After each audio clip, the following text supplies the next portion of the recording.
A very simple pero strategic na senaryo na dapat nating maintindihan kung gusto mong bumalik ang ex mo sa'yo. Is yung phrases na sinasabi ko before sa mga vlogs natin o sa mga coaching session natin na pagka merong tension, may problema, merong pressure tayong naibibigay sa ex natin, palayo ng palayo at lalong lumalabo yung ating pag-asa. Pero kung maibibigay po natin yung opposite nito, which is compatibility, mutuality, or yung sinasabi ko nga pong similarity mga utol, yung parang magiging mag-partner, mag-tag team, at common goals kayo, lalaki ang pag-asa na siya po ay bumalik sa atin. Kasi every excess, wala naman talagang tatawag bigla sa'yo at sasabihin niya sa'yo na namimiss na kita, mahal pa rin kita. Most probably mga utol, ito po ay nangyayari. Pero hindi po dyan nagkakabalikan. Parating naghahanap nga po ng flow or positive connection ang kahit sino. Madalas natin binabanggit na yung mga no contact, na kung halimbawang bibigyan mo muna ng distance yung ex mo, ay siguradong magkakaroon ng clarity in a possible way na kayo nga po ay magkabalikan. An opportunity para ma-detox muna at luminis muna yung mga toxic or pressure na nafe-feel nyo sa bawat isa. Also, an effective way as well para magkaroon kayo ng reflection, para ma-reset din ang relationship, at para ma-figure out nyo muna kung ano talaga yung problema. Ito po kasi ang dynamics ng breakup mga utol. Pagka kayo po ay nagkakahiwalay, dumadami yung mga problema imbis na ito po ay nababawasan. The more na kayo po ay nagpapaliwanag sa isa't isa, ito po ay nadadagdagan. Because of the natural effect na the more you stay trying to fix the problem mga utol, hindi po ito mangyayari. Based on my experience, pagkatipong parang nag-uusap kayo at inaayos nyo ito mga utol, aabutin kayo ng ilang buwan, ilang taon, or ilang dekada, pero hindi nyo po ito masosolve because of pride, because of ego. Dahil ang bawat isa, gusto niya ma-validate ang feelings niya eh. Pagka nararamdaman naman ng isa na nai-invalidate siya mga utol, lalo siyang tumatapang, lalo siyang nagagalit. Dahil ang gusto natin, i-acknowledge yung nararamdaman natin. Oo, nandun yung feelings, nandun yung part na mamimiss mo ang ex mo, pero hindi ka pa rin babalik hanggat hindi mo ina-acknowledge ang point ng bawat isa. Yan ang pinakamalaking conflict ng isang breakup mga utol. Kaya nga pinaghihiwalay, pinaglalayo muna dahil kung kayo po ay patuloy na mag-uusap ay siguradong magsasabong kayong dalawa. Kaya instead na makipag-angasan, makipagyabangan, makipag-away or makipag-argue tayo sa mga ex natin mga utol, paniniwalain at ipaparamdam natin sa ex natin na ang breakup na mangyayari ay itutuloy pa rin. Pero hindi yung breakup kung saan napakaraming negativity mga utol. Paliliwanag natin, ipaparamdam natin na ang breakup na mangyayari is a clean-up breakup, aka resolution breakup mga kapatid. Dito papasok yung parating kong sinasabi na pagka parehas kayo na nafe-feel, same page at with a common goal mga utol, mas gagaang ang pakiramdam ng ex mo sa'yo. He or she will feel validated at siguradong magiging positibo ang pananaw. Yung perception nyo sa'yo mga utol na magagalit, yung perception nyo sa'yo na negative ay siguradong magiging biglang positive. Halimbawa, ang gagawin mo tong parang clean up breakup o resolution breakup is parang iseset mo muna yung kanyang mood at ipaporma nga po yung situation for a potential reunion pagdating po ng oras. Kasi bukod dun sa sinasabi nga po nating similarity na mafe-feel ng ex mo, magkakaroon kayo ng parang open and positive communication na sigurado kung tatanim sa isip niya. He or she will feel validated, he or she will feel the calmness. Kasi clean up breakup will allow both side mga utol para hanapin muna ang bawat isa para maintindihan na kailangan nating mag-grow at ang pinaka-the best nito habang kayo po ay hiwalay, naka-preserve yung positive na pananaw nyo sa isa't isa. Ito po ay napakalalim mga utol pero ito po yung madalas na nakakalimutan natin during breakup dahil ang pakiramdam natin nawasak ng lahat. Tayo po ay nasaktan. Bakit ginagawa niya to? Sinira na ang lahat. Pero hindi po natin na-employ yung positive foundation kung saan pwedeng magkaroon ng pagkakataon na ma-realize niya lahat.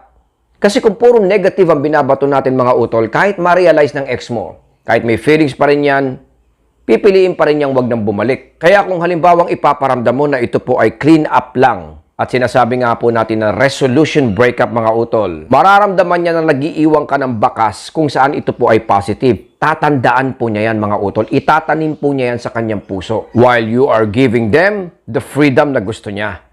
Kasi doon siya magiging contagious eh. Doon niya maiisip na, okay, baka ito ang tamang paraan para sa amin. Baka ito nga ang tamang solusyon para matapos na ang lahat. Kasi hindi mo kayang isolve yan mga utol. Sabi ko nga po sa iyo, Kung ang problema mo ngayon ay ganito, bukas madadagdagan yan. The following day, mga utol, may bagong issue na naman kayo kasi hindi lang naman yan isa eh. Lagpas 10 ang problema na yan. Pero kung halimbawa iisa-isahin mo, lalo lang po kayong lalaki at lalo lang po kayong mag-aaway. The best solution dyan, mga utol, sinasabi ko nga po parati, is ibigay mo sa kanya yung breakup at iparamdam mo sa kanya na ito po ay resolution breakup, mga kapatid.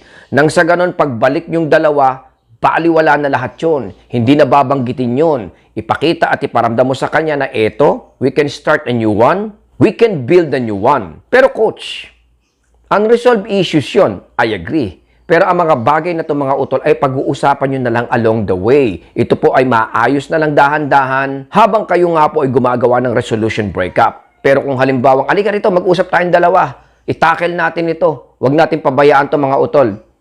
Hindi po gagaling, hindi nyo po maiintindihan ng isa't isa at lalo lang pong lalala ito, mga kapapong. By making your ex feel na ito po ay clean up breakup, lilinisin lang, mga utol, ay dito nyo po personally and naturally makikita yung mga qualities kung saan kayo po ay na-in-love sa isa't isa. Proven and tested na yan, mga kapatid, sa mga nakakausap ko sa mga coaching session, kung saan pag kayo po ay pinaghiwalay, dun mo mas lalong naiintindihan kung paano mo siya minahal. Okay, sa una, nandun yung mga negative at mga katanungan na sinasabi mo sa sarili mo na, bakit niya nagawa sa akin to, kapapong? Hindi na ba niya ako mahal? Pero after a few weeks, dun mo maiisip na, okay, mas malinaw na sa akin, kapapong. Alam ko na kung bakit nangyari ito. Pero unfortunately, mga kapatid, ang dami na nating kamalian at kapalpakan at sakit na naibigay sa ex mo, kaya lalong lumalabo yung breakup. Pero kung may establish mo nga na ito po ay resolution breakup na kailangan lang pong magkaroon ng personal growth, even kayo po ay magkahiwalay, mga utol, ay gaganda rin at mabubuti rin at aayos din at magiging positibo ang pagtingin niya sa iyo. Resolution breakup or clean up breakup will always mark an agreement na parehong mutual. Recognizing the need for development and changes. Medyo mahirap lang ito, lalong-lalo na nga po kung mahina ang iyong loob. Dahil dito, bibigyan mo siya ng freedom, mga kapatid. Ipaparamdam mo sa kanya at susuportahan mo siya dun sa mga priorities niya. For example, kung gusto mo na niya ng space, mga utol, palakpakan natin. Sabihin natin sa kanya na, okay, naiintindihan ko yan dahil personal growth mo yan eh. Support, respect, understanding ang dapat nating iparamdam sa kanya, mga utol. Dahil dito niya maiintindihan yung sinasabi ko na ito po ay resolution. Opo, sa una, hindi niya magigets niya. Nangiisipin niya, ayoko ng ganyan. In their mind, of course, sasabihin nila na gusto ko hiwalay na tayo. Dala lang po ito ng emotions at frustrations. Pero pagka nakita po niya na kayo po ay bumubuti at maayos naman po ang pakikitungo sa breakup, magiging contagious yun. Dahil syempre yung love, care, at memories ninyong dalawa, hindi naman talaga lalabas yan during the time na kayo po ay nagkakaroon ng arguments or nagkakagulo sa breakup. Ito po ay mangyayari pagkatapos po ng ilang linggo, ilang araw, o ilang buwan na kayo po ay nananahimik sa kanya, mga utol. Dahil ito po ay pagbibigay ng respeto. Natural, marirekindle yung feelings ng ex mo kahit nga po kayo po ay natutulog lang at walang ginagawa. It's a joint decision na tinatawag, mutuality, kung saan mararamdaman niya yung shared respect and understanding sa bawat isa. Kung magagawa mo ito, mga utol, number one na mafe-feel ng ex mo na yung breakup nyo ay pansamantala. It is a temporary breakup na naturally marirealize niya na ito po ay resetting. Alam natin na hindi naman natin kailangan sabihin sa kanya yan, mga utol. Pero ito po by nature, ang biglang mararamdaman ng kahit sinong ex kung pinaramdam at pinaintindi mo lang sa kanya na kailangan lang ng personal growth, kailangan ng pagbabago. Kapapong, mag-usap tayo. Hindi mo naman kailangan magpanik. Hindi mo naman kailangan iparamdam sa kanya or awayin siya or makipag-argument or even mag-explain. Pagka halimbawang pinaramdam mo sa kanya na, okay, naiintindihan ko mabuti ito, mga utol, kailangan respetuhin ko yan, magkakaroon agad siya ng clarity. Sa pag-alis mo, sa paglayo mo, o sa pagbitaw mo sa kanya, pagpapaubaya mo sa kanya, mga utol, ay dun yan naturally maiintindihan ang pagkatao mo at maturity mo to handle the breakup. Tandaan natin na ang breakup na to, mga utol, huwag kang magpanik. Palitan mo yung mga negative na yan. Iparamdam mo sa kanya at i-observe mo na ito po ay senaryo kung saan dapat magkaroon ng personal growth, freedom, respect, and development. Pag ito po ang naramdaman ng ex mo, lalabas at mafe-feel niya na ang breakup ay temporary lang. Iparamdam mo sa kanya na kailangan nyo maghiwalay muna to reassess at ayusin muna ang pagkatao ng bawat isa. To address specific negative issues sa bawat isa mga utol, mula sa iyo at ganun din sa kanya. Kasi yan naman po talaga ang dynamics ng breakup eh. Even yung mga kakilala natin, mga narinig nating story mga utol, lahat po yan ay nagkaroon muna ng personal growth. Kaya po sila naging successful. Nagkaroon ng reunion sometime in the future. Lahat po kasi ng mga bagay na hindi pinipilit, yun yung mga magaganda at positive na outcome.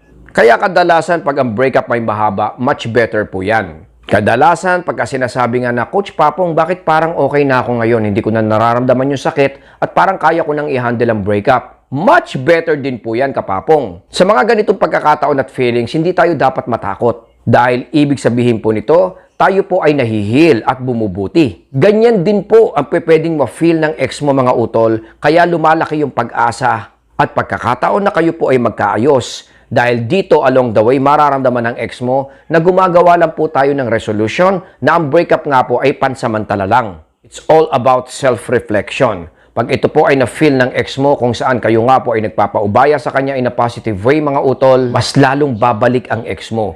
Kesa yung hinahabol natin siya, pinipilit natin siya, pinapaliwanagan natin siya at nakikipag-argue tayo. Trying to make them feel na tayo po ang tama. In psychology, hindi po ito ang paraan. Hindi po natin magagawang maibalik ang ex natin mga utol kung pipilitin at parang ipaglalaban natin siya. Maraming salamat po. I hope na nakatulong tayo today mga utol. Patuloy nating bantayan at syempre po alagaan po natin ang ating pamilya.